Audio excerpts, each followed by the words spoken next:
Hi everyone. It's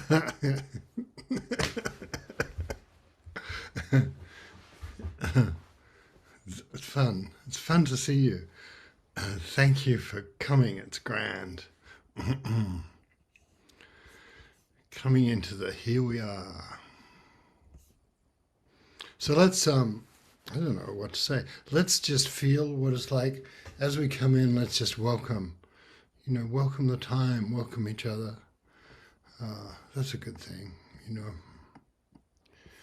And take a long breath.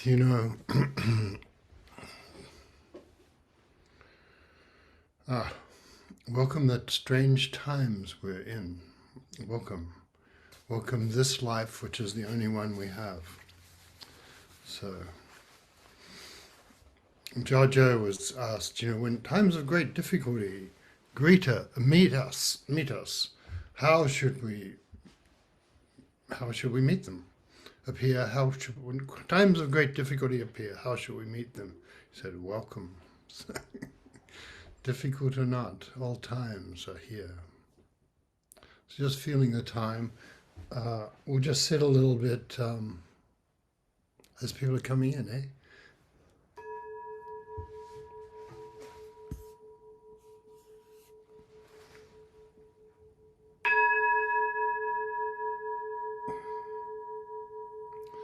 Sound of the temple bell.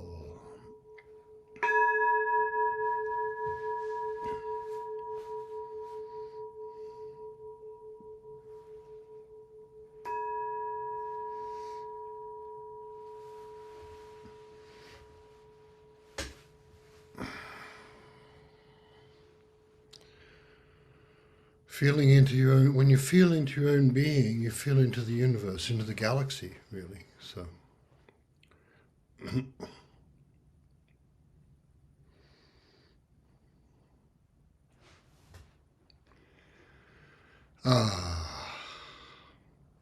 when suddenly we're not reaching for something and we're not fleeing something, what do we have?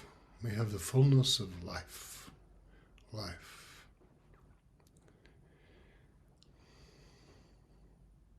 The effortless attention is a form of love.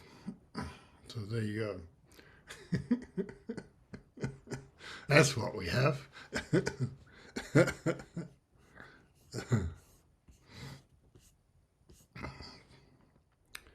Feeling the time. When you're feeling the time, is there a right way to do it? What am I supposed to find out? What? Nothing happens next. This is it. We're here. And it's nice to know that the Koan Zen is something you can't really do wrong. So, I don't know, there is that. So let's, and just let it come to us without grasping and seeking and whatever it is I like to do. So the great Cloud Gate, great Yunmen said, sickness and medicine correspond with each other, accord with each other, are entwined with each other, cure, heal each other. Sickness and medicine. The whole world is medicine. What am I? What is the self? So there we are. Sickness and medicine correspond with each other. The whole world is medicine. What am I? So just feeling the time and feeling it, we're sitting on a chair or a cushion, but what's holding us up is the galaxy. Feeling the time, everything's here.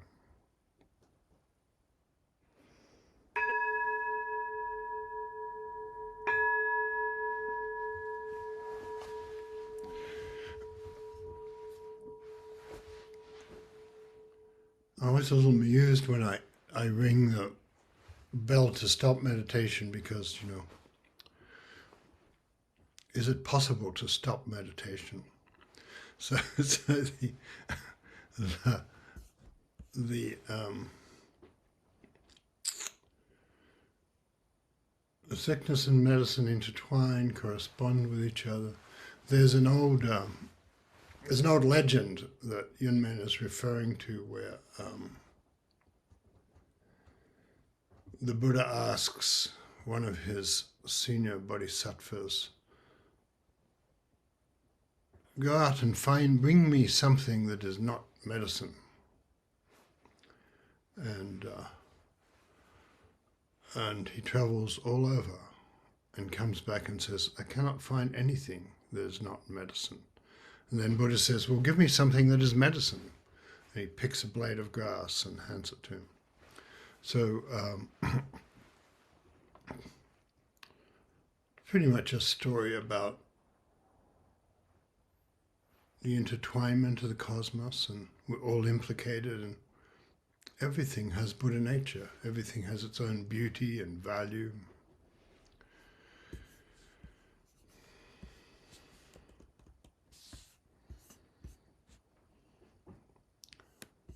And you've probably heard this story before, but somebody, years ago when I told this comment about sickness and medicine correspond with each other, this person had this whole, they you know, where you disappear from meditation into a world sometimes. She disappeared into a world in which it was, dear sickness, to your friend medicine, so corresponding. So it was kind of nice. A letter, an email, a text, dear sickness, your friend medicine. So I've been thinking about healing. And I think there are different ways to look at it. There's a story about Vimalakirti, who was a great bodhisattva who was not a monk, not a priest, and was sick, and so everybody came to visit Vimalakirti, Buddha, and all these like 10,000 illuminated beings fitting in his tiny hut with great thrones bigger than the hut, that sort of thing. So it's one of those fantastic stories. And they asked him, why are you sick? And he said, I'm sick because the whole world is sick. And in a way, that's an interesting thing. It's saying that we share the difficulties of the world. And I suppose we do, you know. We can't, you know, John Donne saying, no man is an island, no one is an island to himself entire. No one is an island. Fair enough. I don't know, somehow, I've heard people talk about that, I'm sick because the world is sick a lot, but no, I think there's something, anyway, that line of inquiry is not, I don't know, is not completely wonderful for me. And the line of inquiry I like is more like we're, I think, in the midst of what is happening, and if sickness is what's happening, in the midst of it, we are held by the vastness. And there's Su Tung Po, a great Chinese poet of the 11th century, so kind of getting late for a great Chinese poet, and he was in exile as usual, and depressed as usual, and he was traveling as usual. And he stayed at a Chan temple in the mountains, and poets would often either had friends who had temples in the mountains, or they were treated as guests and friends because they kind of were friends, you know.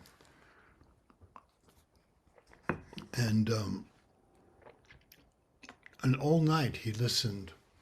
As he drifted in and out of sleep, he could hear the sound of the mountain stream. It's like hearing the sound of the rain if it's raining, or you hear the sound of traffic would work too, you know. Sound of stream. The stream is fun though, and he had a great awakening, and he wrote a poem on the wall of the temple, which is the only place we have it from because it was eventually copied and went into the temple archives, and somebody found it there because even walls wear away after centuries, you know. And the first two lines refer to Shakyamuni, Buddha, the Buddha. The sound of the stream is his long, broad tongue. The colors of the mountains, his body. The night has 84,000 verses. How will I remember them tomorrow? The night has 84,000 verses. How will I remember them tomorrow? It's rather wonderful, you know, that feeling of, oh God, the whole meaning of the universe is here, and then tomorrow, I don't know, what was that? You know? It's like trying to remember the poem I wrote in my sleep that happened to Coleridge, you know, that kind of thing. So, and I think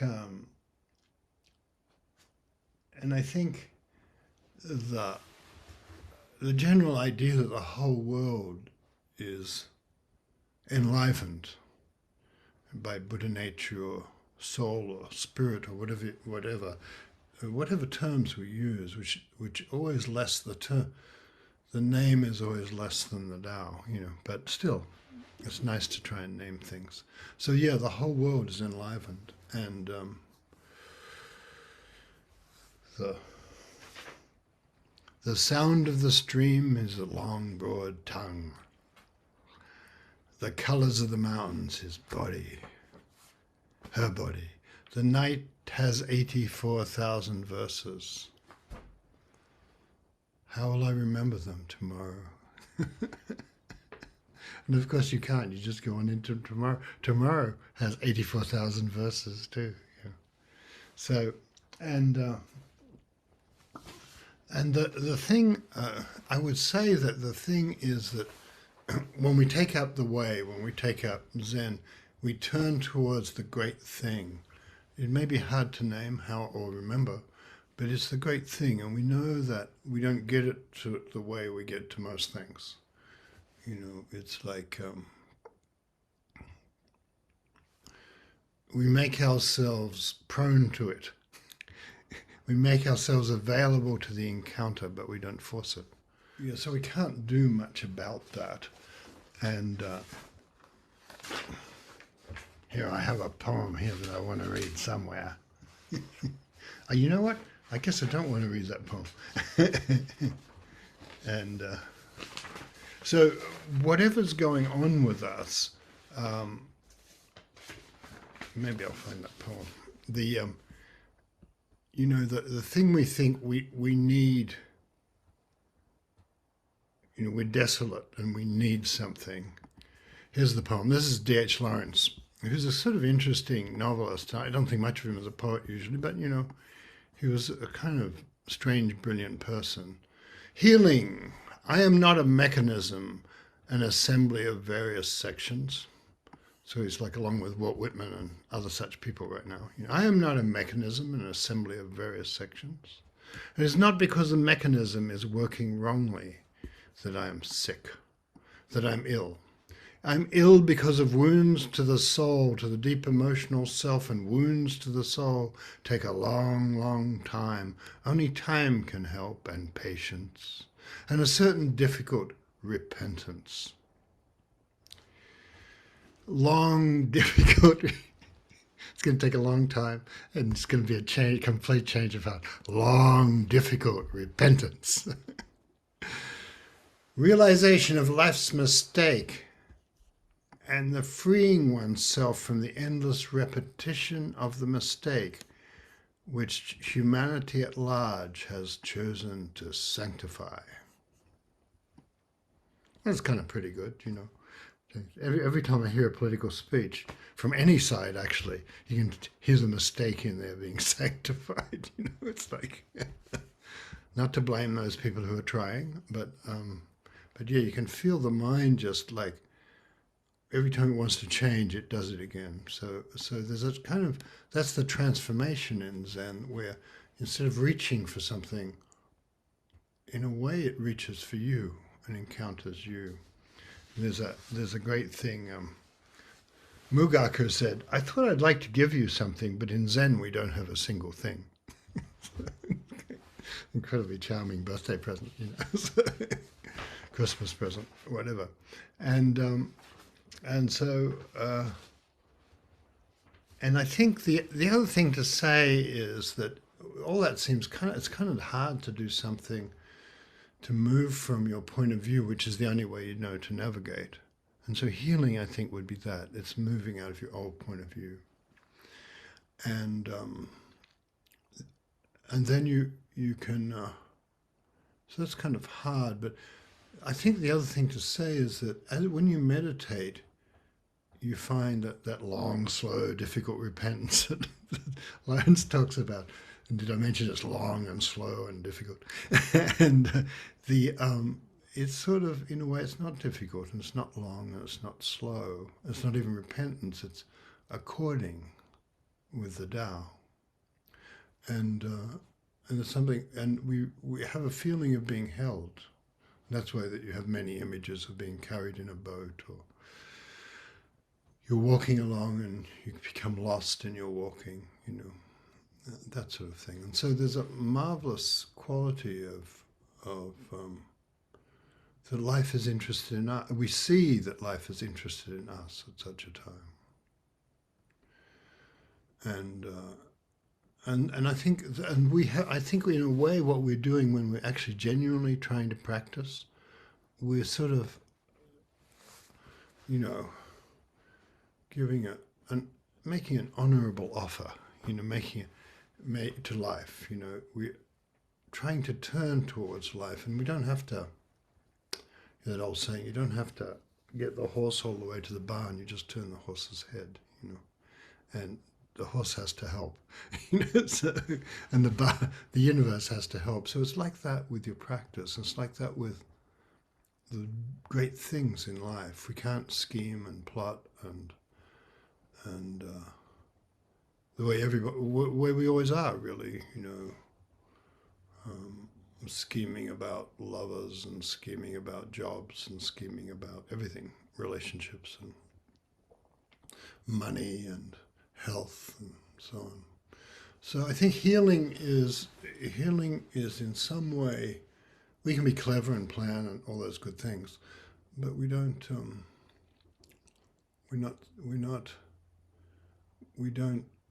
most of the ways we try very hard for things consolidate what we're trying to get beyond. So if we remember that the universe is in some way, strangely enough, on our side, it kind of helps. And Zazen allows us to see that. So I wanted to read a couple of poems about healing. And, there's the D.H. Lawrence poem. I wanted to read a couple of poems about healing. And we might say that the whole path of Buddhism is about healing, because the idea of the first thing was hidden from the Buddha was suffering, old age, death. But also, if you're hiding suffering, you're hiding the path of transformation. You're hiding that. So sometimes when people are really feeling suffering, it's all right. You say, good, go deeper in. And so I'm going to read a poem from, there's really the feeling of suffering. This is Etheridge Knight, whom you may not know of, but he's dead now. But anyway, he was an interesting guy. It's called Feeling Fucked Up. Lord, she's gone done, left me done, packed up and split, and I with no way to make her come back. And everywhere the world is bare, bright bone-white crystal sand glistens, dope dead, death dead, dying and jiving. Drove her away, made her take her laughter and her smiles and her softness and her midnight sighs. Fuck Coltrane and music and clouds drifting in the sky. Fuck the sea and trees and the sky and birds and alligators and all the animals that roam the earth. Fuck Marx and Mao. Fuck Fidel and Nkrumah and democracy and communism. Fuck smack and pot and red ripe tomatoes. Fuck Joseph. Fuck Mary. Fuck God, Jesus, And all the disciples, fuck Fannin, Nixon, and Malcolm, fuck the revolution, fuck freedom, fuck the whole motherfucking thing. All I want is my woman back so my soul can sing. So that's somebody who's really down in the suffering. so and so I wanted to, and so that's one of the first moves is always you go down into it. And so sometimes a certain amount of whine, like he's really good at whining and complaining and cursing the world, whining and cursing the world is part of it. But I want to like the next step beyond that is something really interesting. And this is a poem that I was actually looking for things on healing, and this poem just sort of, which I'd forgotten about, didn't know I'd written, appeared yesterday. When I was made a teacher, my teacher, if you made a teacher, he tended to give you a cloud name because that was traditional in our lineage, and so some of our senior people have cloud names, but some don't, But because one of his teachers was, several of his teachers were called clouds, but not always, and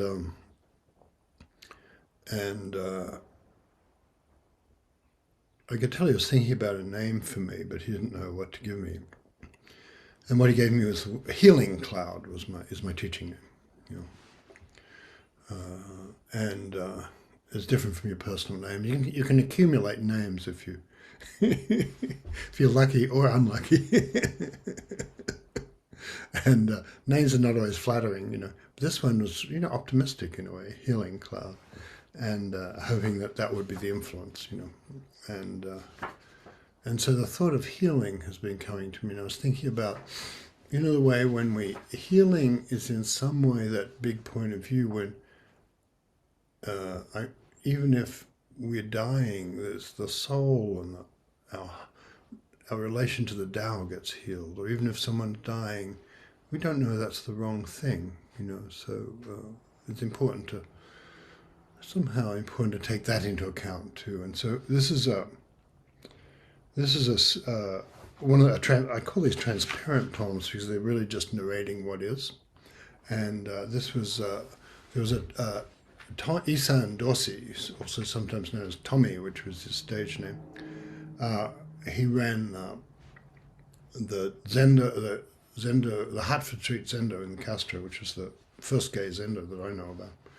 And Dick Baker was his, Richard Baker, Roshi was his teacher, and, was incredibly supportive of Isan. But then Isan got AIDS and gradually then died. And that was a little before you could fix AIDS. So he stood in the Zendo on the wood floor among the black cushions, bowing to the altar in his white Japanese underrobe with a rakusu over it.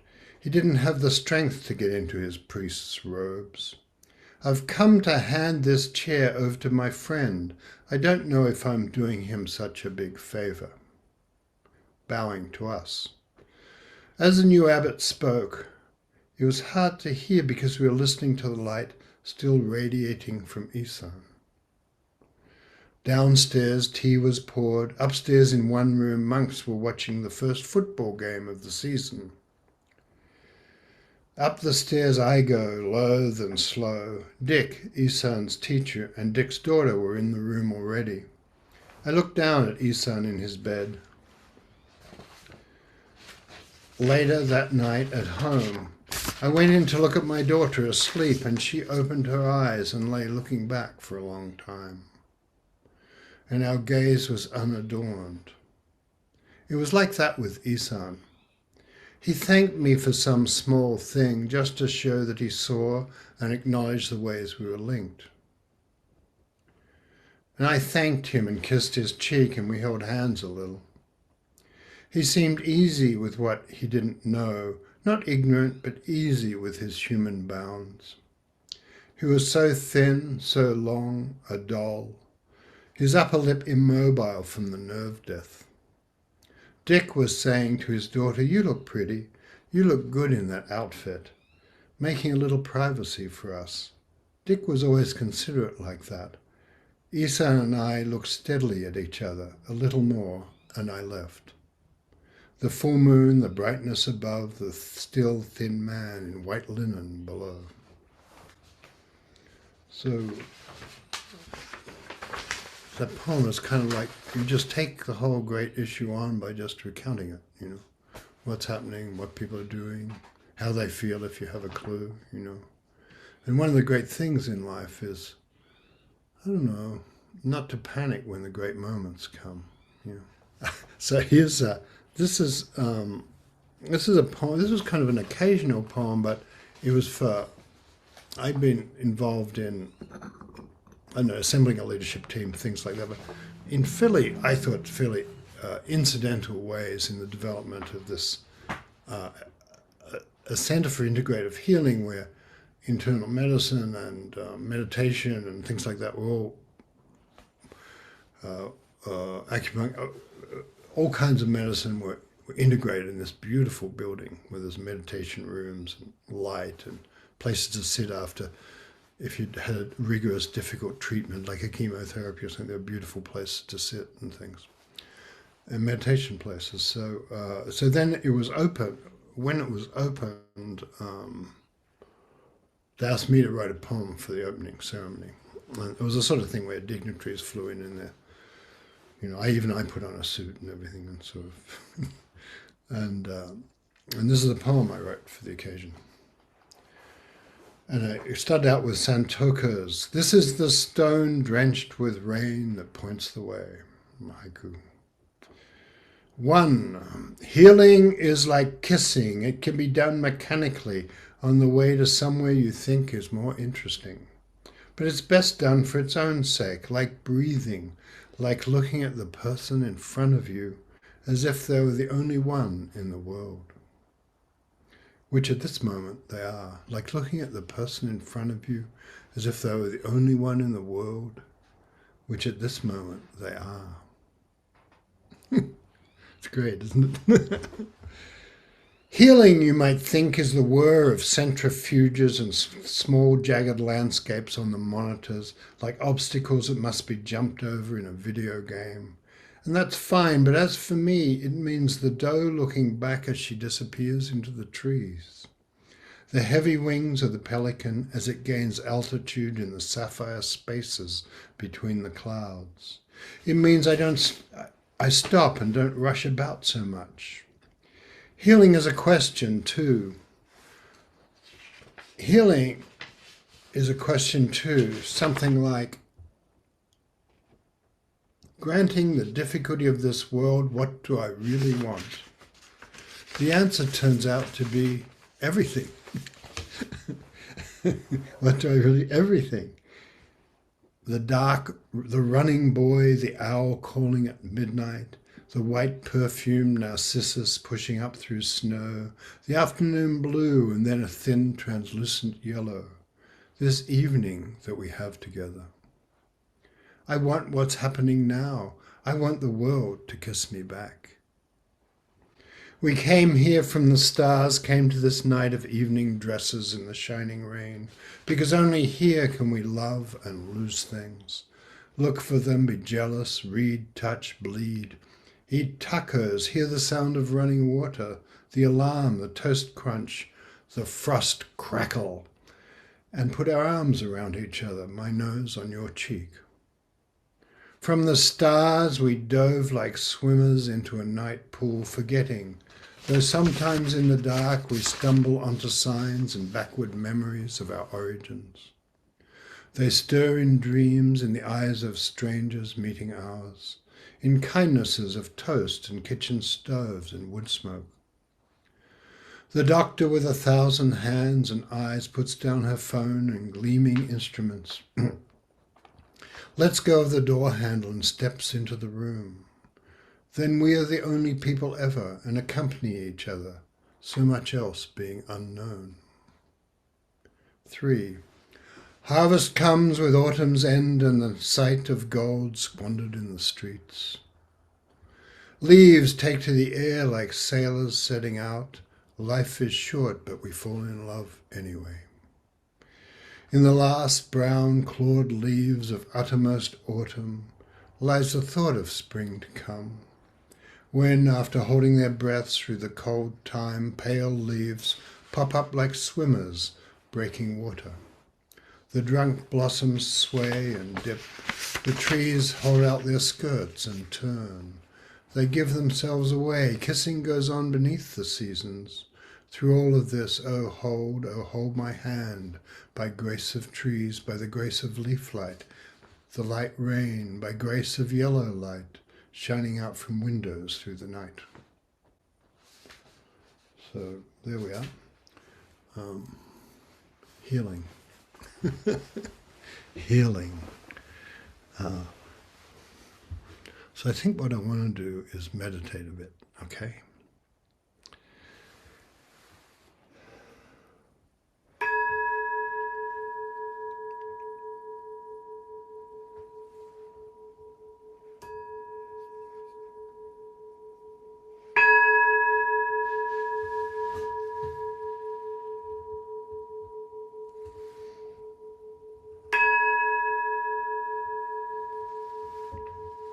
How shall I enter the way? Do you hear the bell?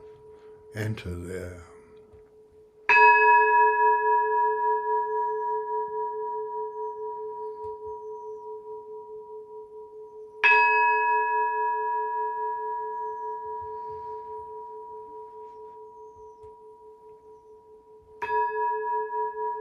You can't hold on to the bell, but you can't not hold on to it either. At this moment, it goes through all the galaxies.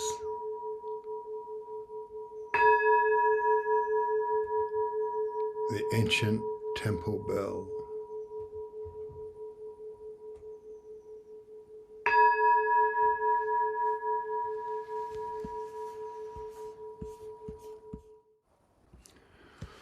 Sickness and medicine correspond with each other. The whole world is medicine. What am I? The sound of the temple bell, the sight of flowers, the hail in the morning. What am I? You know that thing you're worried about? Don't worry, it's going to be all right.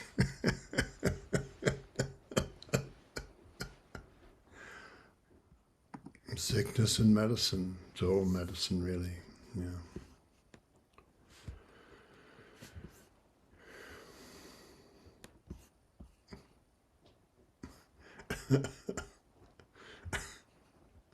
So,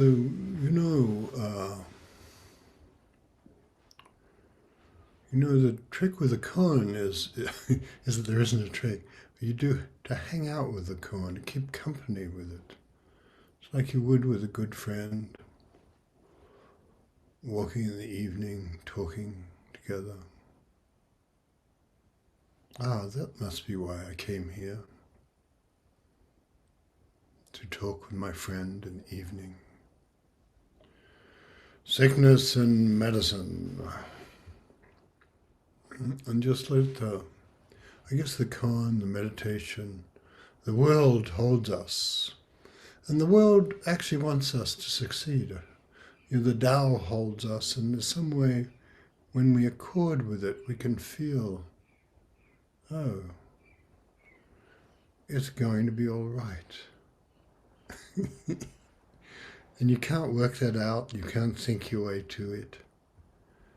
But the world meets you, and the coldness of the hail tells you, and the hotness of the sun, and the birds chasing each other around, the truck engine laboring up the hill.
Sickness and medicine are in accord with each other, correspond with each other.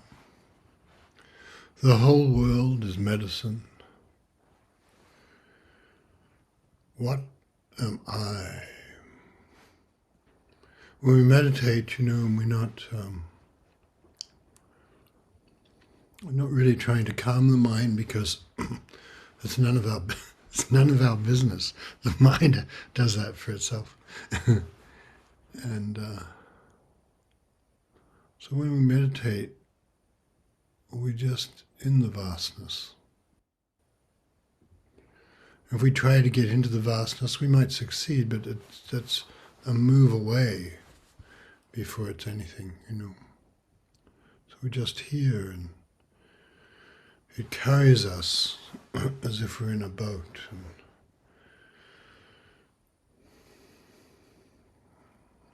And it blesses us as if blossoms are falling. Without anything that's difficult, without pretending that the difficult things aren't here.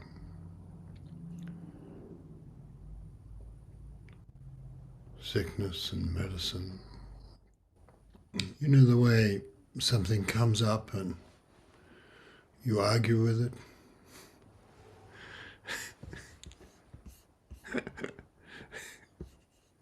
I have a friend who's a tropical medicine doctor, and a patient says something, and he says, that thing you do? Don't do that. That's what's great about it. That's what meditation is for. That thing you do, don't do that. No need to argue. No need to chase after. No need to push away. Here is here, vastly here. You're here. So here we are together, Happy thing for me to be in the temple. And for many years I thought, oh God, I better go to the Zendo because it'll improve me. Just about anything would improve me, so not a high bar. But I don't think that now. I think, oh, how wonderful to be in the vastness together. Just to be happy for no good reason. Healing doesn't have good reasons. Tess Beasley, got anything to say about sickness and medicine and the galaxy or anything else? The first thing that comes to mind is I love that line in your poem about diving down from the stars into the darkness, into human form. But I noticed with the koan today, I keep thinking about the word accord, like what it is to be met by the world or touched by the world, especially when I don't even realize I might have some dis-ease or sickness happening in me. And I kept thinking about times in my life when I really love massages, and when someone puts their hand on you for the first time and you just feel their being and your being, and almost, the galaxy meeting the galaxy of what they're feeling and what it is to encounter them, and how, I don't know, there's so often this feeling of just this profound relief, or kind of just, oh, I didn't even realize how much I was holding, or how tense I might have been, or that I was somehow holding myself outside of this moment in some way. And it's almost like that touch just reminds me, and I drop back in, like that diving down from the galaxy. And something else that comes to mind in that is yesterday someone was telling me, for some reason, about many years ago, he was sitting in a waiting room of a doctor's office, and he saw on the screen an interview with Michael J. Fox when he had just been diagnosed with Parkinson's, or it wasn't too long after that. And he was saying how he realized, it first happened, his immediate thought was, this can't be happening. And so he started, doing all the kinds of things you're talking about to argue with the way it is. He wanted to solve it and invest in research and, do all these things. And he realized at a certain point that if he spent all of his time doing that, he was going to miss his life, because there was his idea of what was happening and that it shouldn't be happening, and then there was his actual life unfolding, and something in him kind of relaxed into just, oh, I have no idea what this means or how it's going to go, or but I'm somehow here in my life and I can feel what's coming. And the person who told me this said, yeah, I realize I don't need to suffer twice. Like, I can just be here and feel what's happening, and that the rest will have to trust. So that's it. Thank you. That's lovely. He's great, isn't he? That's a great thing. Yeah. Yeah. Jesse, do you have anything you want to say? Yeah, I really loved the poem about Isan Dorsey, and it was really touching, and also opened up my. I was doing some kind of thing about planning to move and worrying about things, and that just brought me right in, and suddenly the world was right there, and so that was a healing moment for me, and also opened up this kind of like some sadness or something, which strangely also feels healing. Somehow that's a healthier place to be than worry about things I can or can't control or whatever. Plan. But the sadness, which is still kind of sitting in my gut, is just so vividly here, present, and it makes me think of that the story that you talked about with find me something that isn't medicine. And I think there's a last line to that where Buddha goes, this blade of grass has the power to both give life and take life. I love that. I thought, yeah, that poem or anything, I could go, oh God, Isan Dorsey, how tragic, or oh this, how this is so. But instead of just, it brings me here, that power to, I don't know if it's giving life or taking life. Not really. I don't really care either. But like the snow outside is just so white, and the leaves are so brown, and so there it is. Thanks. Thank you. I love that. That thing about how sadness can be healing is so great. Yeah. And that whole thing, I learned to do. I think part of Zen is to open to all the kinds of medicine. And I learned. One of my English friends told me, but it was true for me growing up in Australia, that I was taught not to say what I was feeling so much that I stopped knowing what I was feeling. and and so it's a nice thing. Oh, this is sadness. How wonderful. I'm happy because I'm sad. Thank you, Jesse. That's so great. Um, Alison, do you have anything to say? No, I don't. I was struck by something Tess just said when she was talking about sickness and medicine and dis-ease. The word disease is a feeling of dis-ease, uneasiness. And this morning I was baking fresh fruit galette, which is this really fluffy pastry, which I made yesterday and rolled it out and got it ready, and squeezed the Meyer lemon and got the zest, written the sugar, everything was ready. And this morning I was measuring out the berries, and I had the kitchen window open because the oven was preheating, and it was, I don't know, it just sort of smelled sort of smoky. So I'd opened the window, and I was feeling, I don't know, really, really sort of low, a lot of dis-ease because it's my birthday. And I don't know, it's this terrible sort of swampy, kind of La Brea tar pit sort of day where it's very easy. You think there's a lake there and you stick your foot in and it's actually tar and you're sinking and all hope is lost. So I was sort of trying to hold that at bay, and all of a sudden this amazing sound comes pouring into the kitchen from the garden of um, hail, which was, it was like it had it was so much hail that it seemed like there's got to be a mistake. You can't make that much hail. It was like some kind of dump truck full of good and plenties that was just like pouring into the garden. And it was so wonderful that I completely forgot, the La Brea tar pits, my birthday, this whole, history of unhappiness. And it was just glorious, absolutely glorious. So that's today, sickness and medicine. Very good. John Joseph. I too really love your poem about Isan and the image of the full moon and the white robe, sort of reflecting each other.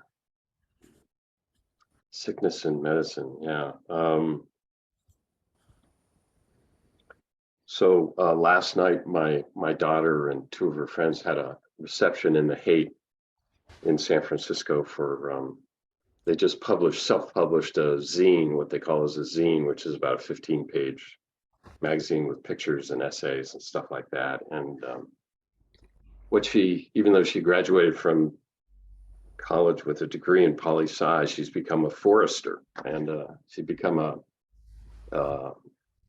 wildland fire abatement advisor and stuff like that, flying all over the country, teaching people how to do prescribed burns, the burn before the burn. And the zine it's called Cambium, and it's all about that. It's all about the forest, and it's all about fire. And people, I just read it this morning, just before we sat, and one of the essays was so touching. It was about a girl who all of her childhood hiking trails have been burned, and she especially spent a lot of time in the Feather River area. And what she wrote about was finding beauty after the burn, So she'd go into these areas where completely burned out a year later, and finding the flower coming up, seeing the grass shoot come up. I felt that was really, sickness and medicine correspond. The whole world is medicine. Let's sit a bit more. There's lots of interesting people on to talk to, but I'm not sure how far further we're going to get, but we're not going to get anywhere without sitting. So let's sit.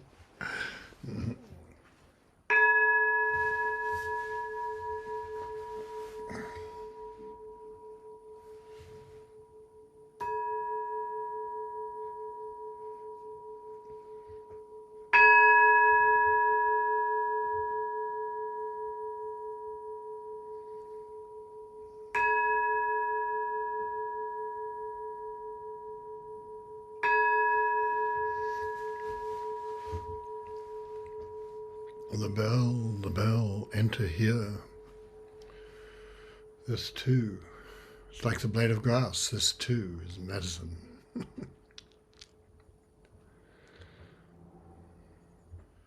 And so just hang out with the koan. And you also notice that part of the freedom of just letting things come to you is also realizing that in a way you have to, how do I say this? You have to stand up for your life. The Tao responds in a way we would say, looks after us. But we can't,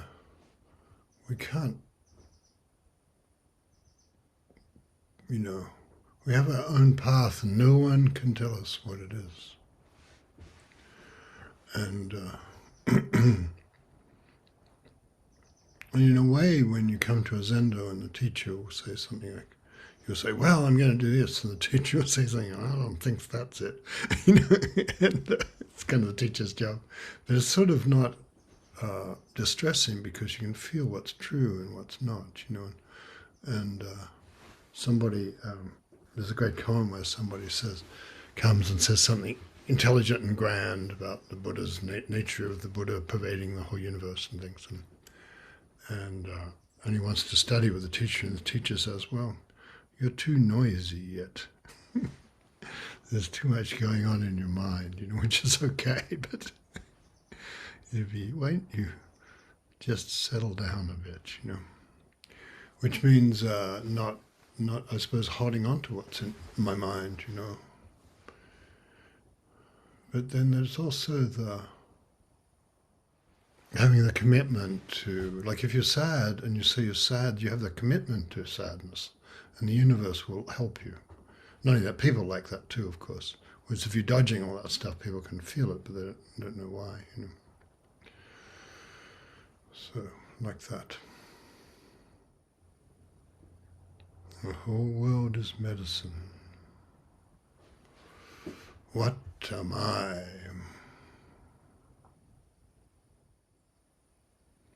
Just feel that, you know, there's no, whatever, if we object to our meditation, or our life for that matter, might happen, we notice that, oh, in the objection itself there is life. Isa, the great haiku poet, has a poem called The Wayside Sermon. It's some wayside preacher who's standing there, you know, a familiar sight to us. And a load of drivel, but that's still the feeling of spring. The Wayside Sermon.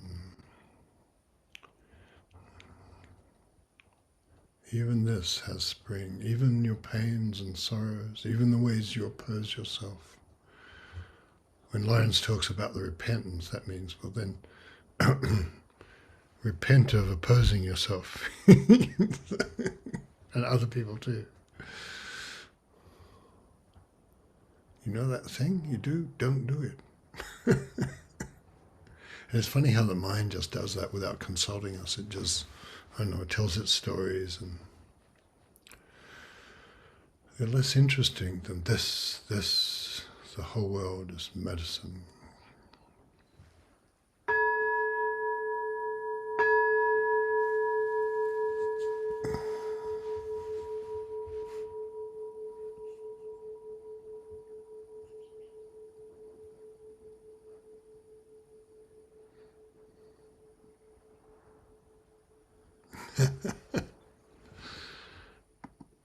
Angela Raquel, with your compelling fire in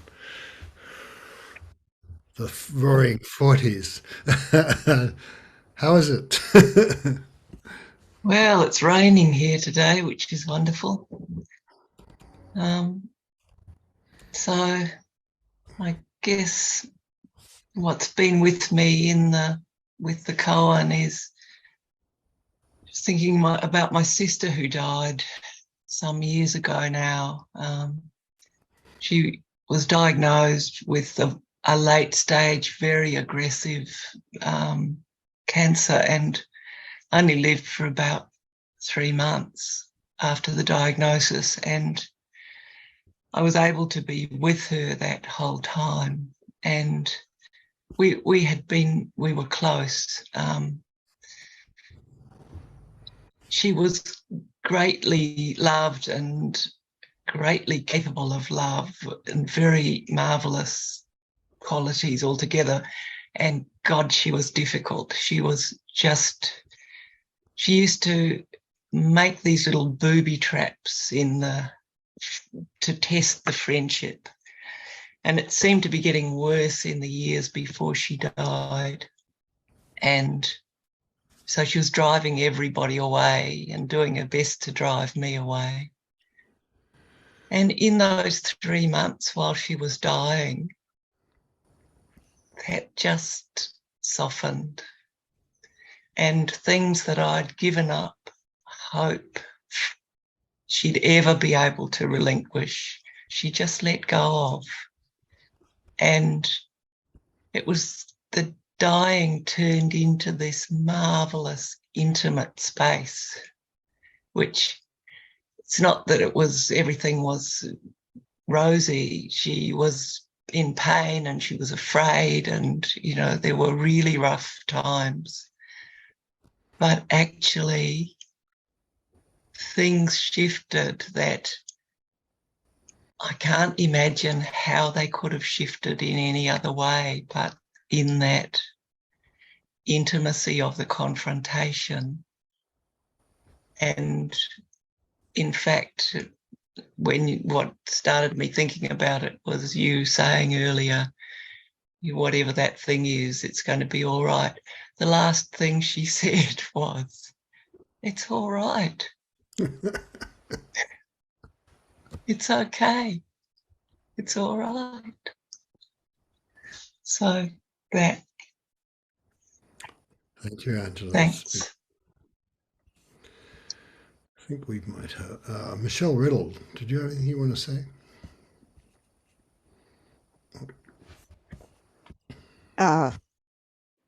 This has been a very full program and presentation for me of just being with what is, and I don't want to say much except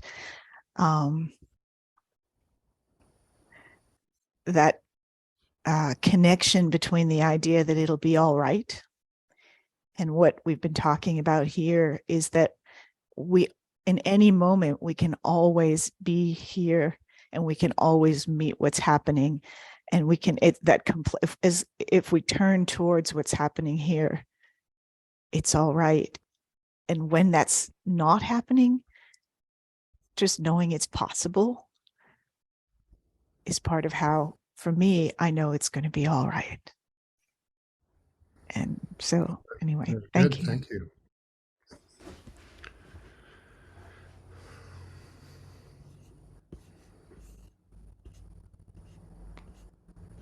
Here's someone who, James Anthony. I don't know where you are, what continent, whatever, but hi, do you have anything to say about it being all right? Oh, no, I'm just so touched by everyone's words of yeah, the sickness and the medicine just meeting each other every moment. Yeah, it's quite lovely. Thank you, John. Thank you, James. So,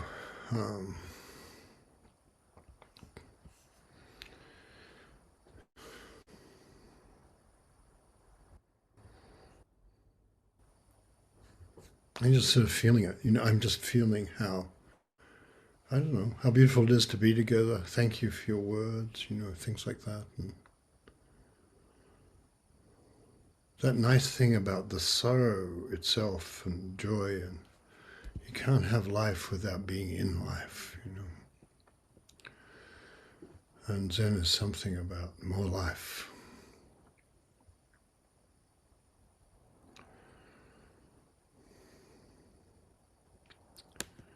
And there we are. That's what we're stuck with. More life.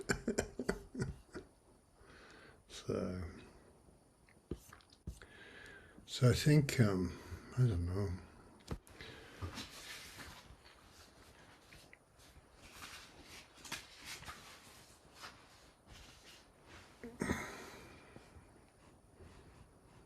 I'm just feeling it, just feeling it. I just want to sit for a minute together, and then we'll have the music. But let's just sit together, and the nobility of being in the great, vast silence together.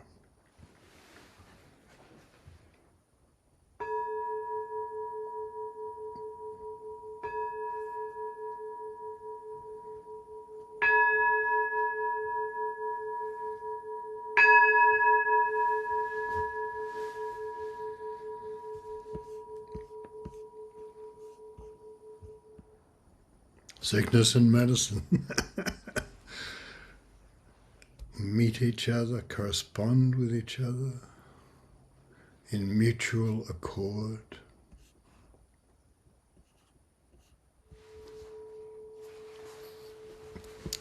Alrighty then. What we doing, Amaryllis?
I vow to wake all the beings of the world.